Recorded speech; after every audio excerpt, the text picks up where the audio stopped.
जल, वायु, अग्नि, पृथ्वी और आकाश, पंच महाभूत या बेसिक 5 एलिमेंट्स, इसी से बनी है हमारी पूरी सृष्टि, इसी से बना है हमारा शरीर। और इन पंच तत्वों से ही अलग अलग दिशाएं गवर्न होती हैं। अब अगर दिशाओं की बात करें तो हमने इससे पहले की वीडियो में हमने जल तत्व की बात की।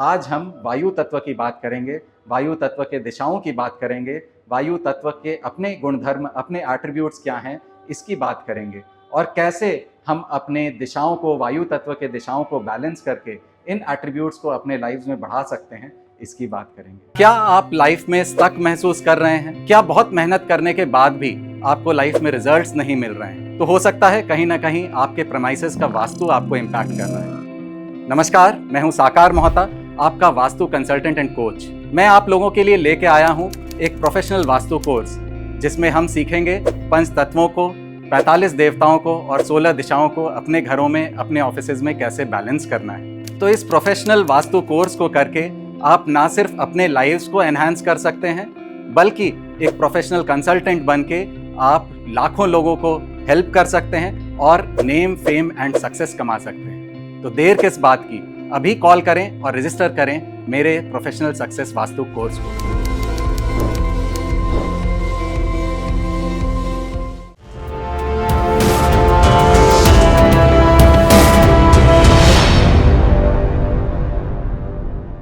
नमस्कार, मैं हूं साकार मोहता, आपका वास्तु कंसल्टेंट एंड कोच।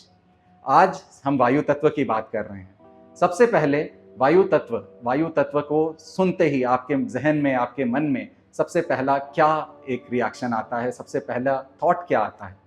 वायु तत्व सुनते ही आपके मन में एक जो विचार आता है वो आता है फ्रेशनेस का। वायु तत्व, जब आप खुली हवा में जाते हैं तो आपको एक फ्रेशनेस महसूस होती है। इसी तरह से जब आप एक खुली हवा में जाते हैं तो आपको एक रिक्रिएशन भी मिलता है, अंदर से आपका मन खुश होता है, हैप्पीनेस मिलती है एक। तो हैप्पीनेस का क्वोशेंट, एक वायु तत्व के रिक्रिएशन क्रिएट करने का क्वोशेंट, वायु तत्व का एक मनोभावना आपकी अच्छी करने का जो क्वोशेंट है, ये वायु तत्व हमें देता है। और वायु तत्व की दिशाएं जो हैं, ये दिशाएं इसीलिए इंपॉर्टेंट हो जाती है कि इन दिशाओं से ही हमें फन, रिक्रिएशन, हैप्पीनेस, ये क्वोशेंट्स हमें, ये एट्रीब्यूट्स हमें हमारे लाइफ्स में मिलती हैं। वायु तत्व की एक और जो इम्पॉर्टेंट एट्रीब्यूट है वो है कि वायु जो है वो एक चर्निंग मोशन को भी डिस्क्राइब करता है।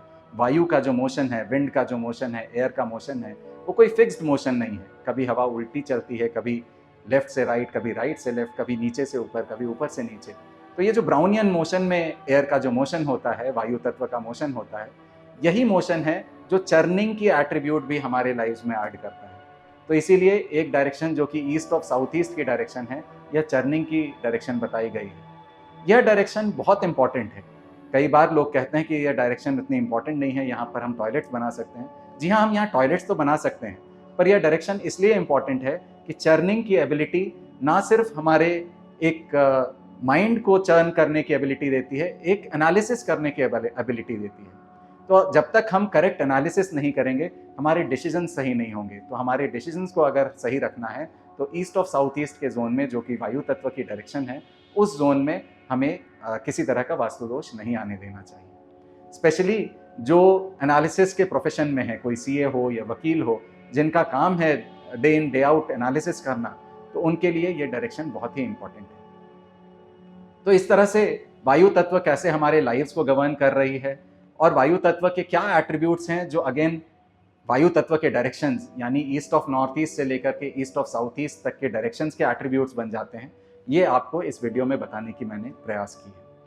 वायु तत्व के अगेन पेरेंट और चाइल्ड एलिमेंट के बारे में अब बात करते हैं। वायु तत्व का जो पेरेंट एलिमेंट है वो है वाटर एलिमेंट, यानी कि जल तत्व, और वायु तत्व का जो चाइल्ड एलिमेंट है वो है अग्नि तत्व, यानी कि फायर एलिमेंट। तो इन दोनों का अगेन हम यूज करते हैं जब भी कभी वायु तत्व के डायरेक्शंस में किसी तरह के प्रॉब्लम्स आती है। वायु तत्व अगर बढ़ा हुआ होता है तो हम चाइल्ड एलिमेंट यानी फायर एलिमेंट के कलर्स एक्सेट्रा का यूज करते हैं ताकि हम वायु तत्व को कंट्रोल कर सकें।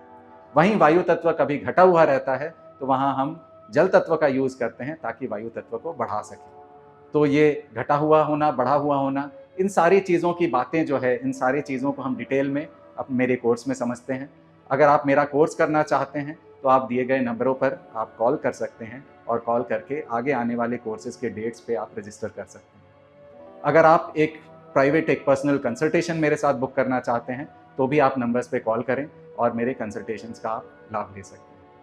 आशा करता हूँ आपको मेरी यह वीडियो पसंद आई है। अगर पसंद आई है तो प्लीज़ इसे लाइक करें, मेरे चैनल को सब्सक्राइब करें ताकि ऐसी इन्फॉर्मेशन आपको मिलती रहे। Thank you so much.